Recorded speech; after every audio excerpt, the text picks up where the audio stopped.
While I was away for a weekend, my dad taught me responsibility by selling my MacBook. Mom backed him up, saying, "You left it here, sweetheart, so clearly you didn't need it." I didn't yell, I didn't cry. Then my sister pulled up in the driveway on a brand new $2,300 e-bike and shouted, "Thanks again, Dad." That was it. I packed my things, left a sticky note on the fridge that read, "From now on, the mortgage is no longer my responsibility." My name is Noah, I'm 26, the oldest kid, the fixer, the one who always has jumper cables and duct tape in the trunk. In this family, I'm not a son, I'm the background support beam. My younger sister, Lena, is the star. I just keep the stage from collapsing. It wasn't always huge betrayals. It started small, when we both brought home A's. She got a new jacket and I got, "Nice job, but don't get cocky." If something broke, I fixed it. If money was tight, I worked extra shifts. At 18, Dad shook my hand, said he was proud of me, and then handed Lena the keys to a used car for safety. She cried happy tears. I rode the bus and told myself it built character. Now I work in IT. Stable job, decent hours. Last year, I co-signed my parents' mortgage because Dad said, "Family helps family," and Mom added, "It'll boost your credit." Sweetheart, I wanted to believe them. Believing was easier than admitting I was just the outlet everyone plugged into. Lena, meanwhile, floats through life. Every season it's a new hobby, new gear, new bills. My parents call it investing in her potential. When I asked what that meant, Dad just laughed. "You wouldn't get it, Noah. You're practical." Practical is their word for invisible. I'd just come back from a cheap weekend with friends, 2 nights by a lake in a cabin that smelled like pine cleaner. I went to my parents' house Sunday night to grab my MacBook before work. Only, it wasn't there. "Where's my laptop?" I asked.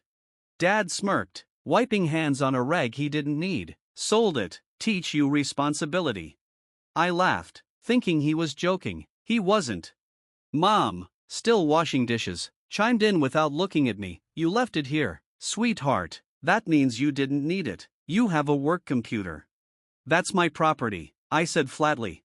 Dad just shrugged. "Relax, you can use the family desktop if you need to print." The desktop from 2011, the one that barely turned on. That's when Lena rolled up on her shiny new bike, smiling, tossing her helmet like she was in a commercial. $2,300, she announced, "but it's an investment." Dad puffed out his chest. Mom laughed, "Anything for our girl." And I just stood there, calm in a way that scared me. My name was on the mortgage, but my laptop was gone. I grew up in a house where money was a scoreboard, and I was the one expected to keep it balanced. Lena got soccer camps, cleats, cars. I got told to be grateful and practical. Over the years, it became clear, I wasn't a son, I was a resource, supply, while Lena was demand. Every big and small humiliation reinforced it. When I stocked their fridge, Dad called me a good man and then handed Lena the last slice of pie. When I saved up for a phone, Mom called it showing off, then turned around and gifted Lena a brand new iPad. The message was always the same: if I had something, I was selfish. If Lena had something, she deserved it. And the final straw? Dad hinting I should cover even more of the mortgage, because I'm single, because Lena needs help getting on her feet. That night, I realized I wasn't just being used, I was being erased. Translation: more of my paycheck gone, more free rides for Lena. Every conversation carried the same undertone: my parents saw my income before they saw me. When they looked at her, they saw possibility. When they looked at me, they saw a wallet with legs. For years, I told myself it was fine, that this was responsibility, that I was building credit, that being the adult meant shouldering it, but every little demand chipped away at me until I couldn't pretend it was fair anymore. The MacBook was the breaking point, the one thing I'd bought for myself, the tool I relied on for work and my own life, sold off and turned into Lena's shiny new toy. That's when I realized, they weren't just borrowing from me, they were taking directly out of my hands and giving it to her, disguising it as a lesson. The next lesson came fast. It wasn't on a holiday or a big family event, just another Sunday dinner, the kind I'd been dragged to my whole life. Mom's text said it all: "Be here at 6 sharp, don't forget dessert." Translation: bring something, don't expect thanks. I showed up with a $15 bakery pie, nothing special, but I knew Mom wouldn't bake. When I walked in, the kitchen smelled of overcooked roast and bleach. Dad was in his recliner glued to the game. Lena was curled on the couch, phone in hand, her shiny new helmet displayed proudly on the coffee table. About time, Dad muttered. Mom peeked out. Oh, good, dessert, you remembered. Dinner went as usual. Dad served himself first, then Lena, then Mom. By the time the platter reached me, there was a wing and a scoop of potatoes left. I didn't care anymore. I'd long since stopped expecting more. Halfway through, Dad cleared his throat. So Lena's looking at an apartment downtown. Mom clapped like it was major news. Lena shrugged, trying to hide her smile. Rent's kind of high, but I'll figure it out. Then Dad turned to me. Your sister's young. She shouldn't have to drown in bills. You can help her cover rent until she's settled. My fork froze. Excuse me?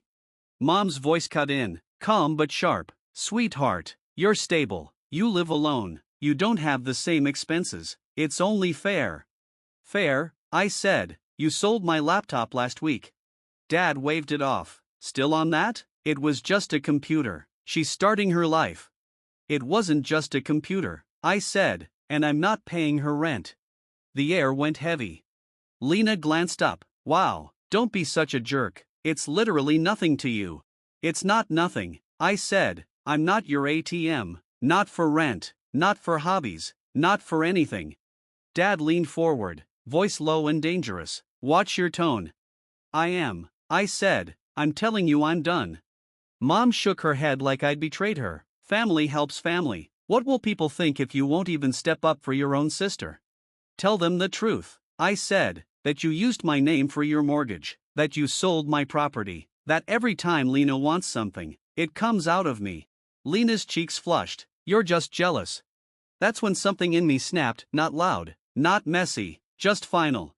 This isn't about revenge, I said evenly. It's about closure. I'm done. No more house, no more rent, no more handouts.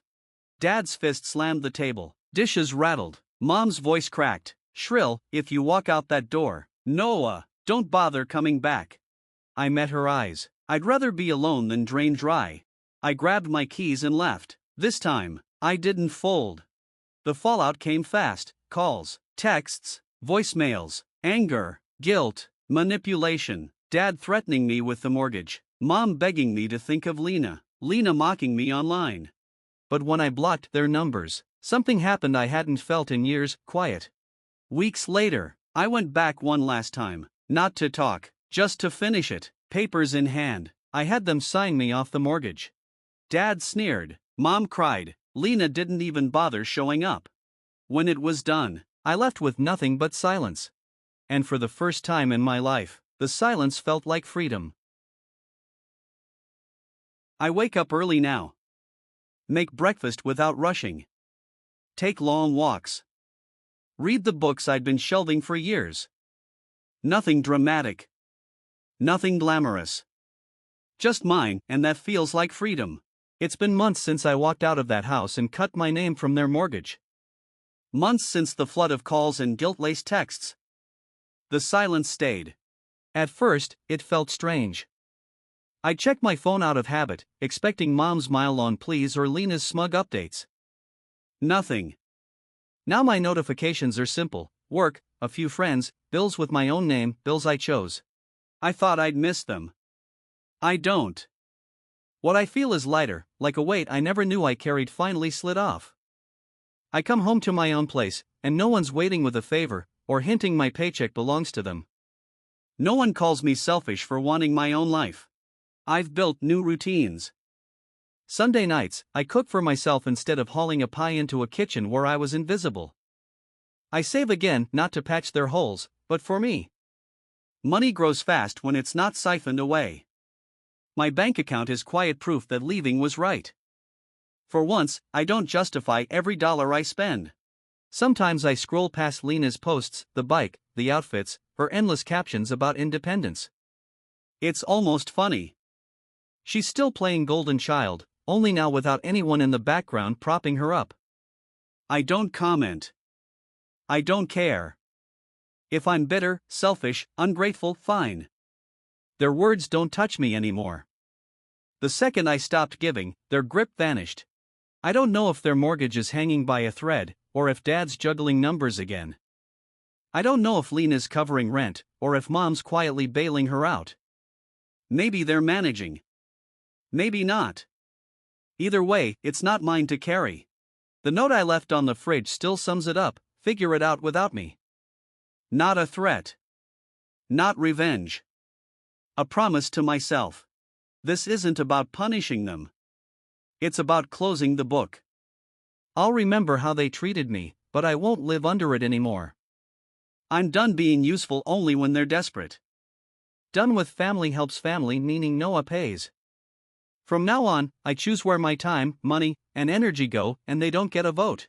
Maybe I won't get birthday calls. Maybe I won't be in holiday photos. Maybe I'll eat alone on Thanksgiving. But I have peace, and that's worth more than any bike, laptop, or ounce of guilt they ever hung on me. And the strangest part? The moment I set that boundary, the world opened up. I picked up running again, something I'd abandoned years ago.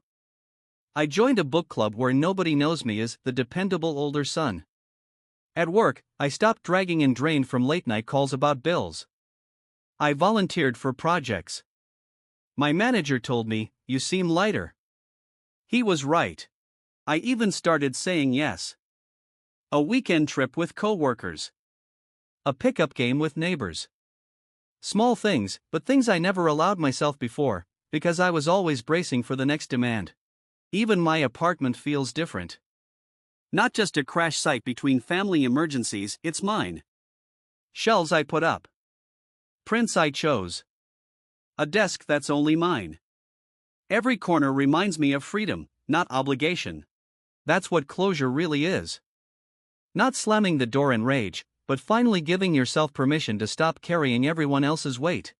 I'll say it once, and I'll keep saying it until the end: they will never use me like that again. And if that means I stand alone, so be it.